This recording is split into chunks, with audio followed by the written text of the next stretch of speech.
అటు వండర్స్ జరుగుతున్న వారికి వండరగాను, ఇటు జ్ఞానం ఎదుగుతున్న వారికి జ్ఞానముగాను. అంటే అటు వండరు, ఇటు జ్ఞానం. అంటే ఇటు జ్ఞానము అద్భుతము రెండిటిలో కలిపి కనబడేది ఏంటంటే సిలువను గూర్చిన వార్త.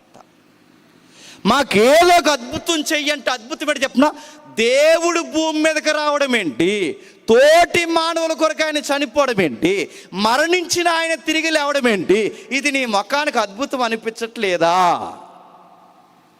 దేవుడే భూమి మీదకి రావడం అద్భుతం. నువ్వు చంద్రమండలానికి వెళ్ళడం అద్భుతం కాదు, నువ్వు అంగారాగ్రహం మీదకి వెళ్ళడం అద్భుతం కాదు, నువ్వు విశ్వపు అంచు చూడడానికి జేమ్స్ వెబ్ టెలిస్కోప్ కనిపెట్టడం అద్భుతం కాదు, గెలాక్సీలు బరువెంతో చెప్పడం అద్భుతం కాదు. వీటన్నిటినీ కలగజేసిన దేవుడు భూమి మీదకి రావడమే అద్భుతం. నీకు ఏం వండర్ కావాలి? ఆ దేవుడు వచ్చింది ఆయన సేవలు చేయించడానికో, యుద్ధాలు చేయించడానికో, మనుషులు గొడవలు పెట్టి మధ్యలోకి దూరడానికో కాదు. ఆయన వచ్చింది దేనికంటే పాప నివారణ చేయడానికి. దేవుడు మానవుడిగా రావడమే గొప్ప సంగతి. అయితే ఆ మానవుల కొరకు దేవుడు చెప్పండి చనిపోయాడు. చాలామంది అడుగుతారు, దేవుడు చనిపోకుండా మానవులను రక్షించలేడంటే ఆయన స్వభావానికి విరుద్ధం. ఆయన చనిపోకుండా రక్షించలేడు. అది ఎట్లా కుదురుద్దంటే అది ఆయన యొక్క నైతికత.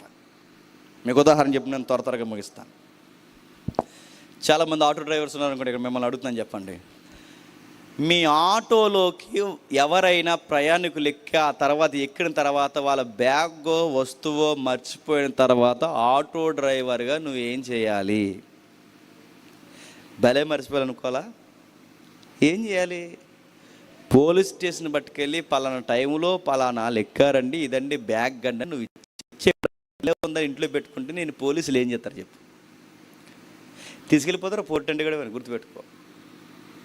అంటే నీకేం అర్థమవుతుంది? అదేంటండి ఆవిడ మర్చిపోయిందండి, ఆవిడ మర్చిపోతే నాకేం తెలుసు అండి, ఆవిడ మర్చిపోయింది నేను ఇంట్లో పెట్టానంటే ఇంట్లో పెట్టడం తప్పు.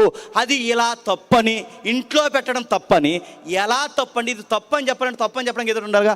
ఇది తప్పండి అని పోలీసులు చెప్తున్నప్పుడు ఇది తప్పని నాకు ఎలా అండి తెలుసుదంటే, ఒక వస్తువు నీ దగ్గర ఉండడం తప్పని పలానా ఆర్టికల్, పలానా సెక్షను, పలానా లా ఇలా చెప్తున్నారు. దీని ప్రకారం ఈ వస్తువు పొరుగోడు వస్తువు నీ దగ్గర ఉండడం తప్పంటే, నేను ఈ సెక్షన్లన్నీ చదువుకోలేదు అయ్యగారు అంటే అయ్యగారిని నేనేమంటారు? నువ్వు ముస్లిం కూర్చారు ఇక్కడ అంటారు. నువ్వు సెక్షన్ చదివినా చదవకపోయినా, నీకు ఆర్టికల్ తెలిసినా తెలియకపోయినా, పొరుగోడు వస్తువు నీ దగ్గర పెట్టుకోవడం నేరం అని నీకు తెలిసినా తెలియకపోయినా, నువ్వు తెచ్చి ఒక వస్తువుని ఇంట్లో పెట్టుకుంటే అది నేరం. ఇంకా నేను అడుగుతున్నాను, మన పిల్లలు కానీ రేపు పొద్దున్న ఎదిగిన తర్వాత అది ఎడం వైపుకి వెళ్లకుండా నాకు బైక్ ఉందని నేను కుడివైపుకి వెళ్తున్నాను అనుకుంటే అది నేరం. నేను అడుగుతున్నాను, ఇంకా మీరు చూడండి, నీ నేల దాటి పక్కోడు భూమిలోకి వెళ్తే అది నేరం. నడుతున్నాను, ఇది నేరం, ఇది నేరం, ఇది నేరం అని. ఇవి నేరాలని చెప్పడానికి ఏముంది? లా ఉంది. మీకు అర్థమవుతున్న లా ఉంది. ఈ లా ఎలా వచ్చింది? మానవుడికి కాన్షియస్ ఉంది, దాన్నే మనస్సాక్షి. అంటే మానవుడికి ఒక విలువ ఉండాలి, తోటి మానవుడిది లాగకూడదు, తోటి మానవుడు పెట్టకూడదని ఒక కాన్షియస్ని చూసారా? ఆ నైతికతను బట్టే మనుషుడు ఏం రాశాడు తెలుసా? లా రాశాడు. ఇప్పుడు మనుషులందరూ ఈ కాన్షియస్ లాను ఫాలో అవ్వకపోతే నేరస్తులని నీకు అర్థమైతే, దేవుడికి కూడా గుర్తుపెట్టుకోండి నైతికత ఉంది, ఆయనకు ఒక కాన్షియస్ ఉంది. ఆ కాన్షియస్ ఏమని ఆర్గ్యుమెంట్ చేస్తుందంటే పాపానికి శిక్ష పడాల్సిందే. కళ్ళుతో చేసిన తప్పుకి కళ్ళుకి, చేతులతో చేసిన తప్పుకి చేతులకి, కాళ్ళతో చేసిన తప్పుకి కాళ్ళకి. మనుషుడు నిలువెల్లా విషమై ఉన్నాడు కనుక వీడి చేసిన థాట్స్కి, వాడి హార్ట్కి, ప్రతిదానికి శిక్ష పడాలి. ఆ శిక్ష ఏ శిక్ష తెలుసా? మరణ శిక్ష పడాలి. ఈ మరణ శిక్ష పడితే మనిషి బతుకుతాడా? అందుకే దేవుడు మానవుని సృష్టిస్తే, మానవుడు పాపాన్ని తెచ్చుకుని ఇంకా సృష్టిస్తే, వీడు చేసిన తప్పులకి వీడు చావాల్సిన పరిస్థితులు ఉంటే, వీడు చస్తే వీడికి మళ్ళీ జీవితం లేదు, వీడు ఉనికిపోద్దని తెలిసి సృష్టించిన దేవుడే సృష్టికర్తే సృష్టముగా మారి భూమి మీదకి వచ్చి మనకు పడాల్సిన దెబ్బలన్నీ ఆయన మీదేసుకుని ఆయన అన్నాడు, ఇక నుంచి ఇంకేమీ చేయకు, నీ పాపానికి శిక్ష అంటే నువ్వు చేసిన నేరానికి నా కాన్షియస్ ప్రకారం నువ్వు అనుభవించాల్సిన నేర శిక్షా స్మృతిని నేను అనుభవిస్తున్నాను, నువ్వు పక్కకు పోన్నాడు. దీన్నే సువార్త అంటారు. నువ్వు పక్కోడు వస్తువు తెస్తే ఎలాగైతే నేరమో, బైబిల్ ఏమని చెప్పనా? ఎదుటోడిది ఆశించొద్దు. ఇది పుట్టకముందే చెప్పింది బైబిల్, గుర్తుపెట్టుకో. ఎదుటోడి మీద అబద్ధం ఆడొద్దు, నేరం చెయ్యొద్దు, పొరుగోడు భార్యని ఆశించొద్దు. ఈ నేరం నడుతాను. అసలు మానవులు ఈ రాజ్యాంగాల చట్టాలకు రాయక మునిపే మానవుడికి ఒక విలువలు ఉండాలనే సంస్కృతిని 10 కమెంట్స్గా రాసి మానవుడికి ఇచ్చింది ఎవరు తెలుసా? దేవుడు. నేను అడుగుతున్నాను, అమెరికా పండి హత్య అంటే హత్య అన్నది నేరమే. అమెరికా పోండి అక్రమ సంబంధాలు నేరమే. ఇండియా రండి ఇక్కడ మర్డర్ నేరమే, ఇక్కడ అత్యాచారాలు నేరమే. భూమి మీద ఏ దేశమైనా తిరగండి, అబద్ధం నేరమే, దొంగతనం నేరమే, దోచుకోవడం నేరమే, ఏ చట్టమైనది నేరమే. ఇది మీకు అర్థమైతే ప్రపంచంలో రకరకాల సంస్కృతులు ఉన్నాయి, ప్రపంచంలో రకరకాల నాగరికతలు ఉన్నాయి, ప్రపంచంలో రకరకాల డ్రెస్ కోడ్లు ఉన్నాయి, ప్రపంచంలో రకరకాల ఆకారాలు ఉన్నాయి. కానీ అందరి నీతి ఒక్కటి ఉంది. ఆ నీతి చెప్పిన దొంగతనం చెయ్యొద్దు, అబద్ధం ఆడొద్దు, ఎదుటివాడు దాచించొద్దు. ఈ కాన్షియస్ మానవులకి ఎలా వచ్చింది? దేవుడు మానవుడు గుండెల్లో పెట్టాడు. ఆ పెట్టింది వాడు చట్టాలుగా రాసుకున్నాడు. నువ్వు బాగా రాసుకున్న చట్టాలు నీ విలువలు పాటించాలి నువ్వెలాగ అనుకుంటావో, మానవుడిగా నువ్వు రాసుకుని నువ్వే పాటించకపోతే ఎలాగైతే శిక్ష ఇస్తావో, దేవుడు కూడా తనకున్న రూల్ ఏంటి చెప్పిన, తన స్వభావమే ఒక రూలు. ఆ స్వభావం ఏమని చెప్తుందంటే పాపం చేసిన ప్రతి ఒక్కరికి శిక్ష పడాలి. ఆ శిక్ష పడితే మరణ శిక్ష పడాలి. ఈ మరణ శిక్ష పడితే మనిషి బతకడు. ఆ మనిషికి బతికి మళ్ళీ నిత్యత్వానికి పోయే అవకాశం లేదు కనుక ఆ శిక్షని ఎవరు మీద వేసుకోవడానికి వచ్చాడు చెప్పండి? దేవుడు మీద వేసుకోవడానికి వచ్చాడు. దాని పేరు సువార్త. ఇది చెబుతుంటే లాజిక్ సరిపోలేదు. నీకు ఇంకేం లాజిక్ కావాలి? నాకు అద్భుతం ఏదన్నా చేయండి దేవుని కోసం నేను నమ్ముతానంటే ఏం అద్భుతం రయ్యా? ఆయన చంపేశారు, చనిపోవడానికి ఆయన ఇష్టపడ్డాడు, ఆయన మరణించాడు, 3 రోజులు భూగర్భంలో ఉన్నాడు, 3వ రోజు తిరిగి రేపు లేస్తాడు. జ్ఞాపకార్థకంగా 3వ రోజు తిరిగి లేచాడు. ఇది అద్భుతం కాదా? అలెగ్జాండర్ సమాధి ఇంకా ఉంది, నువ్వు చూసుకో కావాలంటే పోయి. ఎప్పుడో పురాతనమైన నెబుకద్నెజర్ రాజు సమాధి ఉంది, అసూరియన్ కింగ్ సమాధి ఉంది, బాబిలోనియన్ కింగ్ సమాధి ఉంది, పర్షియన్ కింగ్ సమాధి ఉంది. ప్రపంచంలో మేధావుల సమాధులు ఉన్నాయి, అందరి సమాధులు. క్రీస్తు పూర్వం ఉన్న మహామేధావుల సమాధులు ఉన్నాయి, క్రీస్తు శకం మొదటి శతాబ్దంలో అన్ని సమాధులు ఉన్నాయి. కానీ ఒకే ఒక సమాధి మాత్రం ఖాళీగా ఉంది. ఎందుకు ఖాళీగా ఉందంటే ఆ బాడీ తిరిగి లేచింది. దాని పేరు గాస్పల్. ఇంకేం కావాలి నీకు? వంటరు నీ ముఖానికి ఇంకేం కావాలి అంటే ఇది అద్భుతం కాదా? మీ తాత సమాధి ఉంది, ఇంకా లెగిసాడా? మీ అమ్మమ్మ సమాధి ఉంది, లెగిసాడా? లెగిస్తారా? నడుతున్నారు, ఎవ్వరూ బతకలేదు. మానవుడు మరణించి తిరిగి లేవడం అద్భుతం కాదా? దేవుడైన వాడు మానవుడికి వచ్చి 3వ రోజు తిరిగి లేచింది, ఇది అద్భుతం కాదా? ఇలా లెగిద్దామని చాలామంది ట్రై చేశారు మన దేశంలో, లెగలేదు. ఇంకా ఉన్నారు. దానికి పేర్లు పెట్టాను. నేను ఓపెన్గా హిస్టరీ చెప్తాను, ఇందులో తప్పేం లేదు. దీని మీద నేరారోపణ చేశాను, నాకు భయం లేదని చెప్తాను. ఓపెన్గా స్టేట్మెంట్లు ఇచ్చారు మన ఇండియాలో. ఇదే కాపీ కొట్టి దీన్ని ట్రై చేద్దామని చూశారు, లెగిస్తామన్నారు, లెగలేదు.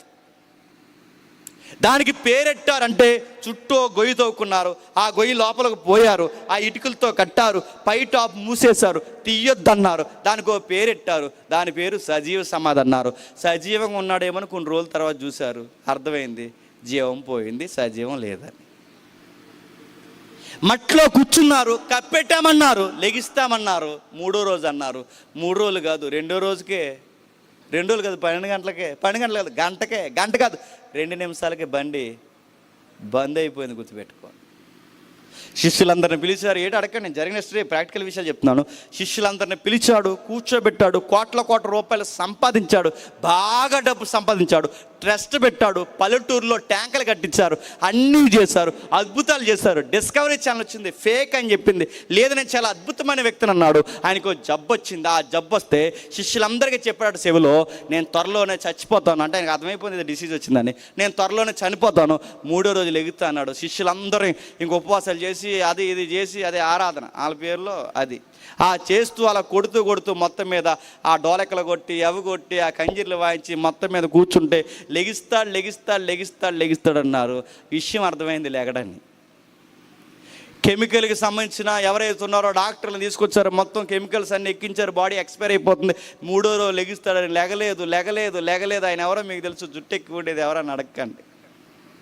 టీవీ 9లో ప్రత్యేకమైన ప్రోగ్రాం ఇచ్చారు, డిస్కవరీ ఛానల్లో కూడా ఇచ్చారు, నేషనల్ జాగ్రఫీలో ఇచ్చారు. మీరు కావాలని చూడండి. లెగిస్తాడు లెగలేదు.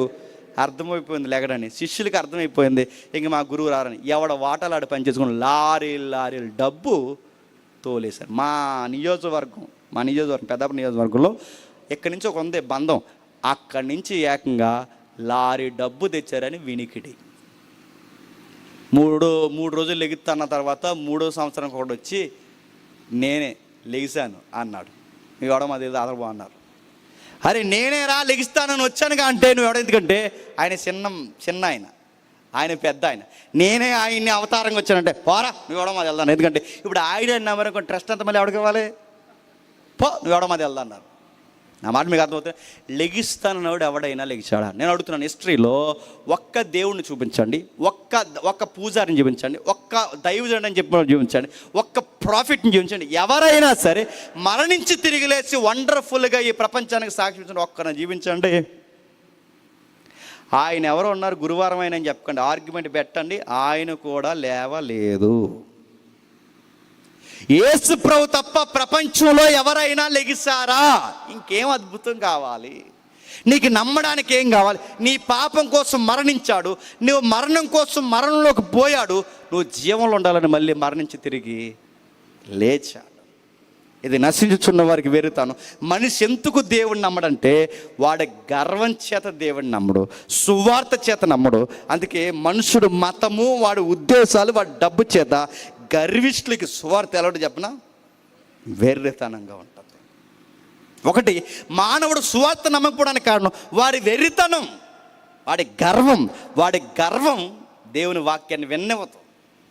మీకు బాగా లగ్జరీగా ఉండి బాగా గోల్డ్ మెల్ల వేసుకుని తిరిగే వాడికి ఆడు సువార్త చెప్పండి, ఆడు చూపేదలా ఉంటుంది. ఎలాగా ఆడి గర్వం వాడిని ఎన్నవదు. నడుతున్నాను బాగా డబ్బులు ఉన్న ఇక్కడ వచ్చి ఎదరు కూర్చులో కూర్చుని వాక్యం వినమనండి, అలా గర్వం వెన్నవదు. అది మానవుడు సిలువ వార్త ఎందుకంటే చెప్పనా, ఆడి డబ్బు, ఆడి పలుకుబడి, వాడి లగ్జరీ లైఫ్ ఇలా వచ్చి వాక్యం వినమని వాడి లగ్జరీనెస్ లేదా వాడి గర్వం వాడిని వెన్నెస్తాదా?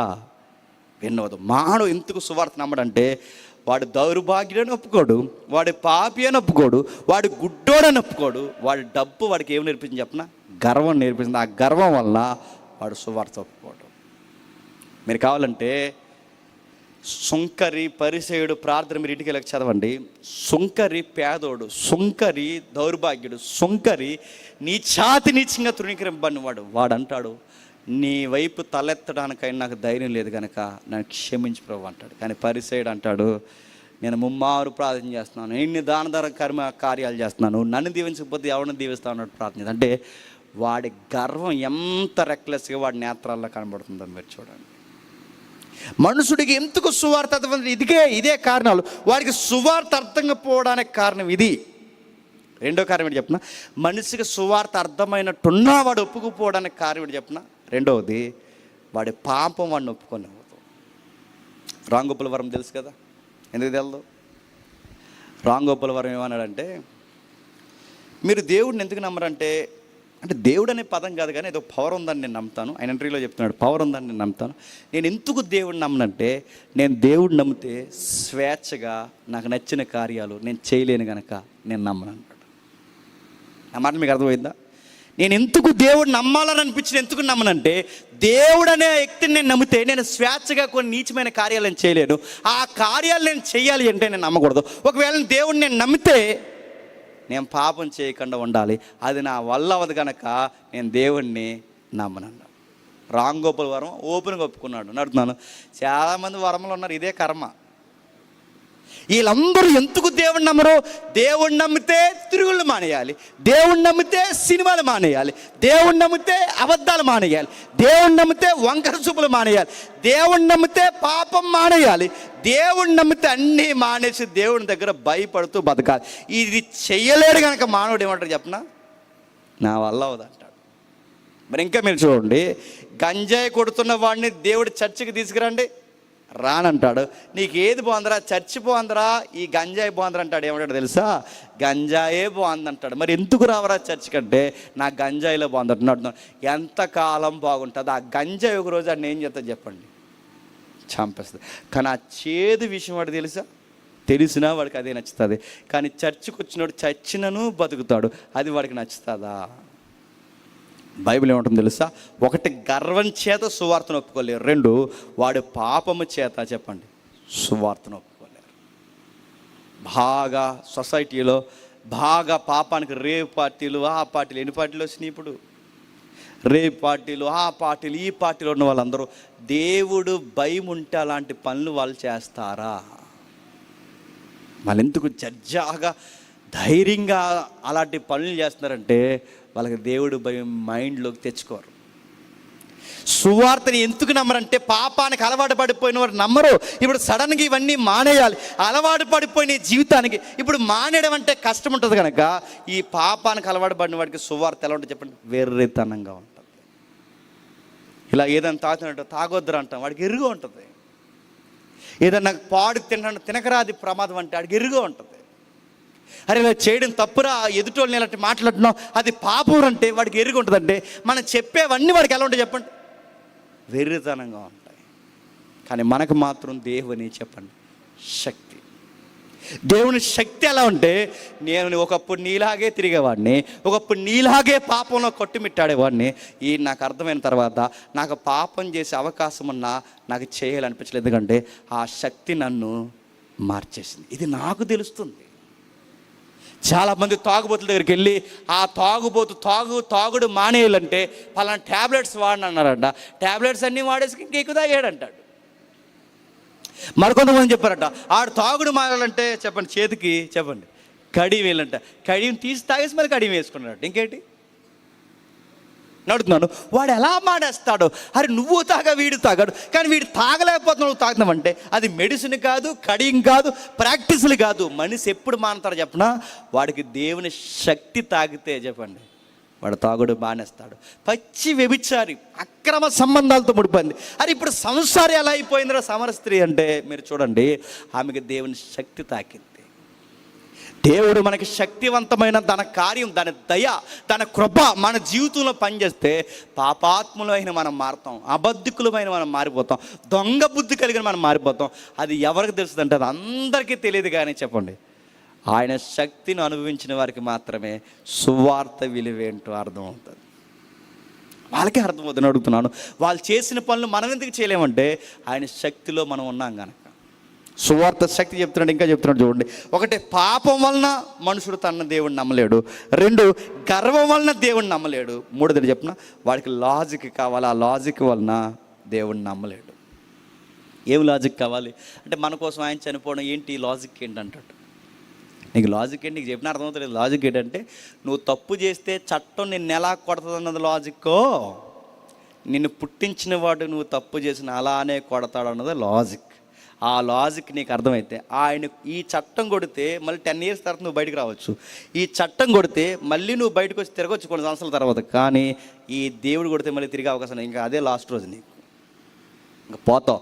అలాంటి మరణంలోకి పోకుండా ఉండాలి అంటే నిన్ను బతికించడానికి దేవుడే నీ స్థానంలో నిలబడ్డాడు. ఇది నీకు లాజిక్ అనిపించట్లేదా? ఇది నీకు అద్భుతం అనిపించట్లేదా? ఇది ఆర్గ్యుమెంట్కి సరిపోవట్లేదా? నీకు ఏం చెప్తే ఇంక అర్థమవుద్ది? దేవుడు నీ కోసం ఇన్ని కార్యాలు చేశాడు. ఇంకా నేను చెప్తున్నాను, ఇంకా సిలువను కూర్చున్న వార్త ఒకటి గర్వం వలన అర్థమవట్లేదు, రెండు పాపం వలన అర్థమవట్లేదు, మూడోది ఏంటి తెలుసా? ఆ సువార్త చెప్పేది ఎవరు చెప్తున్నారంటే సామాన్యులు, కూలి పని చేసుకున్న వాళ్ళు, దౌర్భాగ్యులు, చిన్న వాళ్ళు చెప్పడం వల్ల అర్థమవట్లేదు. అదే ఏ పెద్దోడు చెప్తే అది ఏ సోదైనా వింటారు. ఇన్ని కారణాల వల్ల సువార్త లోకానికి ఎలా చెప్పండి వెర్రితనంగా ఉంది. చెప్పేవాడు సామాన్యం చెప్తున్నాడు వెర్రితనంగా ఉంది, వాడి గర్వంతో ఉన్నాడు కనుక వెర్రితనంగా ఉంది, మనుషుడు పాపలు ఉన్నాడు కనుక వెర్రితనంగా ఉంది, వాడు సుఖాలకు అలవాటు పడిపోయాడు కనుక వెర్రితనంగా ఉంది. ఇంకా గమ్మత్తడి చెప్పిన ఈ బైబిల్ ఏదైతుందో ఈ బైబిల్ ఎంత చదివినా అర్థం కాకపోవడం వలన చెప్పండి సువార్త వెర్రితనంగా ఉంది. ఎవరికి అర్థం కాదు? మీరు కావాలంటే ఇదే బైబిల్ పట్టుకెళ్ళి జిల్లా కలెక్టర్ గారికి ఇచ్చి ఈ వారం మాకు మీరు ప్రసంగం చెప్పండి, ఈ అధ్యాయం చదవనివ్వండి. నేను మళ్ళీ చెప్తాను, సవాల్, జిల్లా కలెక్టర్కి అధ్యాయం అర్థమైతే ఒట్టు. నేను మళ్ళీ చెప్తున్నాను, అర్థం కాదు. మీ లోకల్ తహసీల్దార్ ఎవరైతే ఉన్నారో ఆయన దగ్గరికి పట్టుకెళ్ళి ఎంఆర్ఓ గారి దగ్గరికి ఈ అధ్యాయం వివరణ ఏంటి సార్ మాకు వ్యాఖ్యానించండి నన్ను అడగండి. తహసీల్దార్కి అర్థమైతే ఒట్టు. అంటే ఈ లోకంలో గొప్పవారికైనా జ్ఞానులకైనాను, ఈ లోకంలో చదువున్న వారికైనా ఈ సువార్త గ్రంథం కాకపోవడం వలనే ఈ సువార్త ఎలా ఉంది చెప్పండి, వేర్రితని. ఎవరికి అర్థమవుద్ది అంటే ఎవరు పడతారు అర్థమవుద్ది. ఎవరికి అర్థమవుద్ది? యెషయా గ్రంథం తీయండి ఒకసారి ముగిద్దాం. యెషయా గ్రంథము 29వ అధ్యాయం. యెషయా గ్రంథం 29వ అధ్యాయం. ఏ పెన్ ఉంటే ఆ పెన్తో అండర్లైన్ చేయండి. యెషయా గ్రంథం 29వ అధ్యాయం 11వ వచనం. యెషయా గ్రంథం 29వ అధ్యాయం 11వ వచనం. ఇదన్నిటినీ కూర్చిన ప్రకటన గోడవైన గ్రంథవాక్యముల వలె ఉన్నది. ఈ ప్రకటన అంటే బైబిల్ ఉన్న ఒక అధ్యాయము, దేవుడు చెప్పమన్న సువార్త, ఇక్కడున్న వాక్యము, దాన్ని పోలుస్తూ ఒక గ్రంథంలో పోలిస్తే ఏమంటాడు చూడండి. ఒకడు దయచేసి దీన్ని చదవమని చెప్పి అక్షరములు తెలిసిన వాడిని దానికి అప్పగించును. అతడు అక్షరము నాకు, అది నా వలన కాదు, అది గూఢార్థముగా ఉన్నది. ఏంటంట? అక్షరాలు తెలిసినట్టు చెప్తే ఏమన్నాడంట? అది నా వల్ల కాదు. నేను అదే అంటున్నాను, ఎంబీబీఎస్ చదివిన డాక్టర్ కానీ, కలెక్టర్ కానీ, పోలీస్ అని కానీ, ఎస్పీ కానీ, ఏ గ్రూప్ 1 కేటర్లో ఉన్నవారు కానీ, లేదా గ్రూప్ 2లో ఉన్నవారు కానీ, మీ ఊర్లో బాగా చదువుకున్న వాళ్ళు కానీ, ఈ బైబిల్ ఇచ్చి ఒక అధ్యాయం వివరించమని చెప్పండి, వాళ్ళ చదువులు చదివి వివరించగలరా? ఇది అందరికీ అర్థం కాదు. అందుకే ఈ గ్రంథం చదివేసి చాలామంది ఏమన్నారంటే ఇందులో ఏముందంటే శక్తి ఉంది, అది నీకు అర్థమవుతుంది, మాకు అర్థమవుతుంది. ఇందులో దేవుని శక్తి ఉంది, అది నీకు అర్థం కాదు, మాకు అర్థమవుద్ది. మాకెందుకు అర్థమవుద్ది అంటే ఇది అక్షరాలు తెలిసిన వాడు అందరికీ అర్థం కాదు. ఇంకా కింద చెప్తున్నాడు, మరియు నీవు దయచేసి దీన్ని చదవమని అక్షరములు తెలియని వారికి దానికి అప్పగిస్తే, వాడన్నాడట అక్షరములు నాకు తెలియనను, అక్షరములు తెలియని వానికి ఇస్తే ఆడేమన్నాడట, అతడు అక్షరములు నాకు తెలియవను. ఈడమన్నాడు అక్షరాలు తెలిసిన వాడికి ఇస్తాడేమో ఇది మర్మగర్భంగా ఉందంట, అక్షరాలు తెలియని వాడికి ఇస్తేనేమో నాకు అక్షరాలు తెలియదు కనుక నేను సాక్ష్యం చెప్తాను అన్నట్టు గుర్తుపెట్టుకో. నా మాటలు అర్థమవుతున్నాయా? చదువు ఉన్న వాడికి అర్థం అవ్వట్లేదు, చదువు లేని వాడికి అర్థం అవ్వట్లేదు.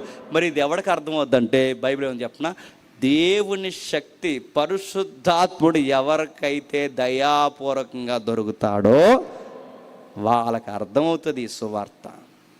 ఇంతమంది ఉన్నా మీకు మాత్రమే సువార్త శక్తి ఎందుకు జరుగుతుందంటే నశించిపోతున్న వారికి అది వెర్రితనం.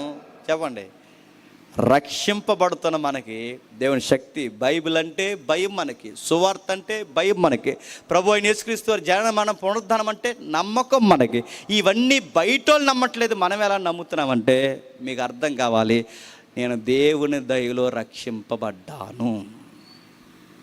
బయటోడికి ఎలా ఉంటుంది చెప్పనా, ఇవన్నీ ఏదో టైం పాస్ చేసుకుంటారు, కొంచెం ఏదో ప్రార్థనకు వెళ్ళిపోతారు అనుకుంటారు. కానీ గుర్తుపెట్టుకోండి, మనం ఏ విషయాలు మాట్లాడుకుంటూ చెప్పినా ఆ నశించిపోతున్న వారికి అందని సంగతులు చెప్పండి, రక్షింపబడుతున్న విషయాలు మనం మాట్లాడుకుంటున్నాం. ఇక్కడ కూడా నాకు తెలిసి ఇంతమంది కూర్చున్నా అందరికీ విషయాలు రుచిస్తాయి లేదని నాకు తెలియదు, కానీ ఎవరికి రుచిస్తాయి చెప్పిన, దేవుని దయా సంకల్పంలో ఎవరుంటారో వాళ్ళకు రుచిస్తాయి.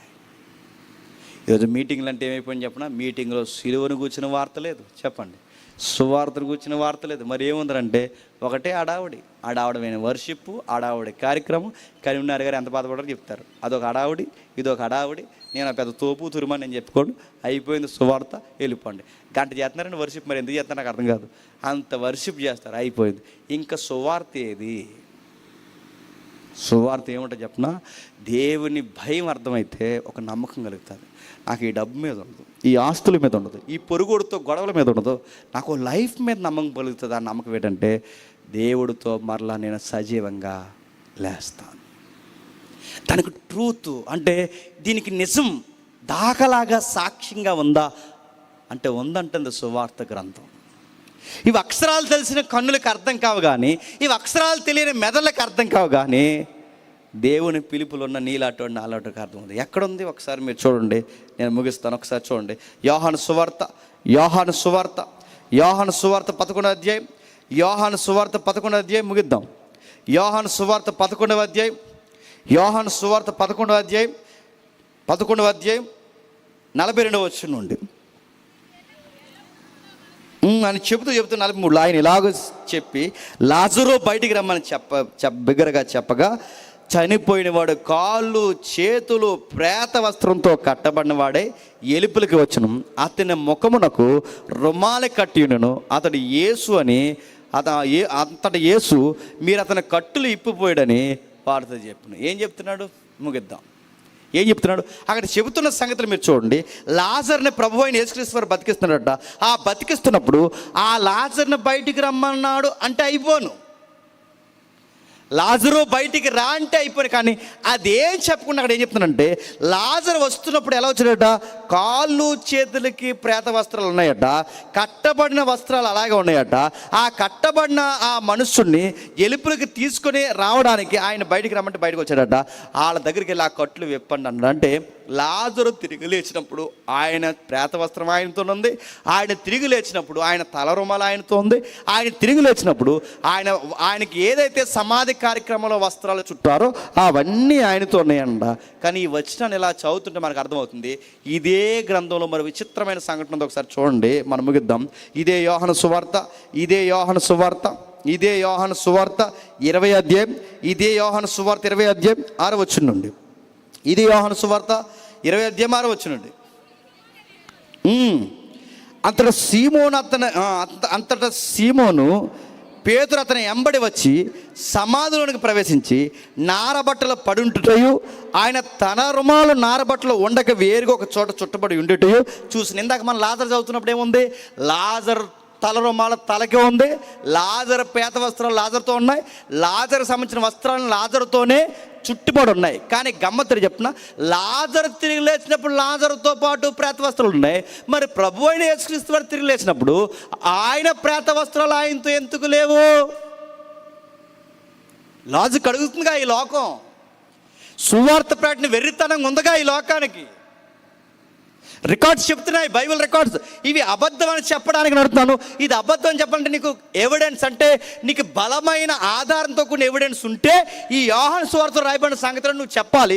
ఇది రాయబడిన విషయాలు నిజమని చెప్పడానికి జాగ్రఫీ ఉంది, హిస్టరీ ఉంది, లాజికల్ సబ్జెక్ట్ ఉంది.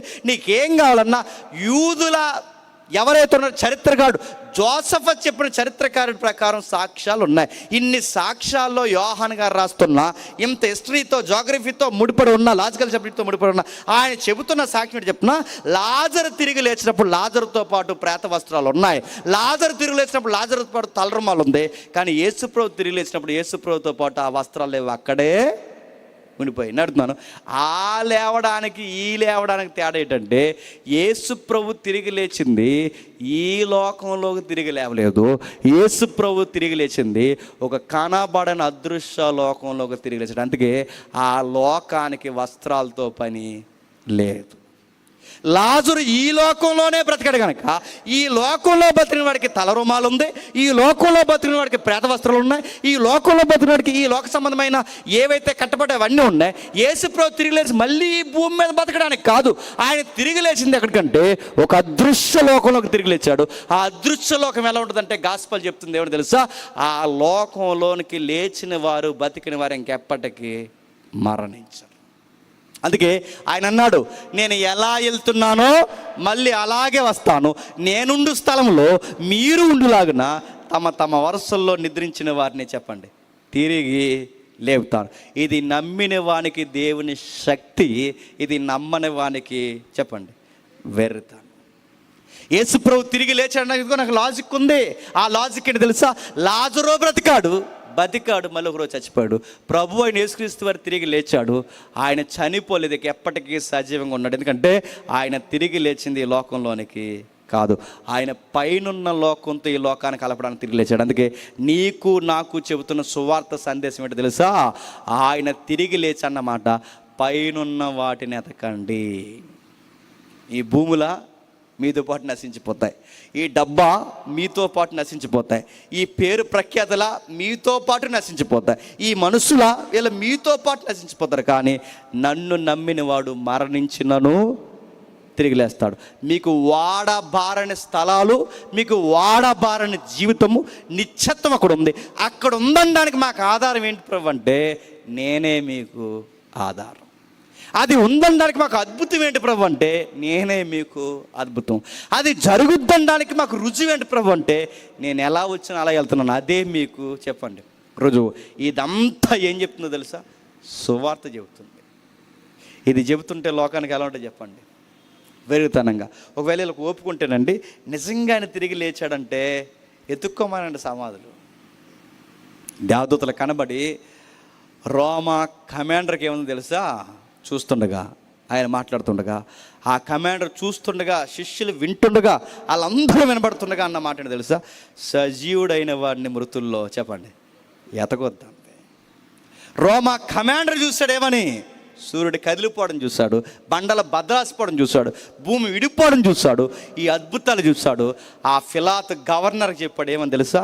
సార్ మీకు విషయం చెప్పాలి, నిజంగానే ఆయన దేవుని కుమారుడు, మేము చూసాం అన్నాడు.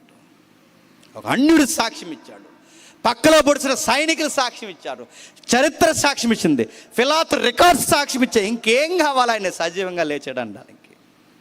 బద్దలాసిపోయిన బండ ఈ రోజుకి ఈ లోకాన్ని ఎక్కిరిస్తూ సాక్ష్యం ఇస్తుంది. ఖాళీ అయిపోయిన సమాధి ఈ రోజుకి సాక్ష్యం చెప్తుంది, ఆయన నా మధ్య లేడు అని. దేవదూతలు సాక్ష్యం ఇచ్చాయి. గమ్మత్తడి చెప్తున్నా, మన భారతదేశాన్ని నమ్మించడానికి 12 మందిలో ఒకడు వచ్చి మన భారతదేశానికి సాక్ష్యం ఇచ్చాడు, ఆయన మరణించి తిరిగి లేచింది. ఇంకేం నమ్మడానికి ఇంకేం ఆధారం కావాలి నీకు చెప్పు? ఎక్కడ ఇజ్రాయెల్ దేశం, ఎక్కడ ఈస్ట్ మన భారతదేశం, ఇక్కడ వరకు ఆ శిష్యుడు రావడం ఏంటి, మన కోసం ఇక్కడ చనిపోవడం ఏంటి? ఇవన్నీ నీకు సాక్ష్యాలు కావా?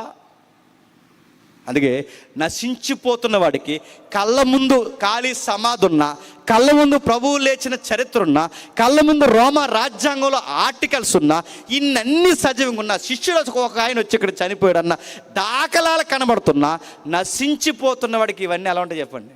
వెరుతాను. కానీ ఎలిగిన వాడికి మాత్రం శిష్యుడు వచ్చాడన్నది నిజం, ఆయన తిరిగి లేచాడన్నది నిజం, ఆయన మరణించి తిరిగి లేచాడన్నది నిజం, మళ్ళీ వస్తాడన్నది కూడా చెప్పండి నిజం. ఇది ఎవడు నమ్ముతాడంటే ఆయన ఆకర్షణలో లెక్కల్లో ఉన్నవాడు నమ్ముతాడు. ఈ నమ్మిన వారు ఎవరంటారు చెప్పనా? కూలి పనికి పోయేవాళ్ళు చెప్పండి, పేదోళ్ళు చెప్పండి, నీచులు చెప్పండి, ఎన్నిక లేనివారు, గొప్పింటోళ్ళు కానివారు, వీళ్ళు ఉంటారు నమ్మేవాళ్ళు. ఈ నమ్మిన వార్తని వీళ్ళు ఏం చేస్తారంటే ఇలా రోడ్ల మీదకి, సభల మీదకి, సువార్తల మీదకి వచ్చి యేసుప్రభుని నమ్ముకుంటారంటే ఈ నీచులు తృణీకరింపబడిన తక్కువ వారు సువార్త బోధిస్తుంటే ఆ గొప్పలకి ఏమనిపిస్తుంది? పని పట్టలేదు అనిపిస్తుంది. అందుకు సువార్త వింటున్న వాళ్ళకి ఎలా ఉంది చెప్పనా? వెర్రితనం. ఎందుకంటే వాళ్ళు డబ్బులతో లెక్కలేస్తారు, హోదాతో లెక్కలేస్తారు, బట్టలు చూసి లెక్కలేస్తారు, వాళ్ళకి కావాల్సిన కళ్ళ ముందు కనబడుతున్న సాక్ష్యం వాళ్ళకి కనబడక లెక్కలేస్తారు. ఈ లెక్కల వలన నశించిపోతున్న వాళ్ళకి ఎలా ఉంది చెప్పండి?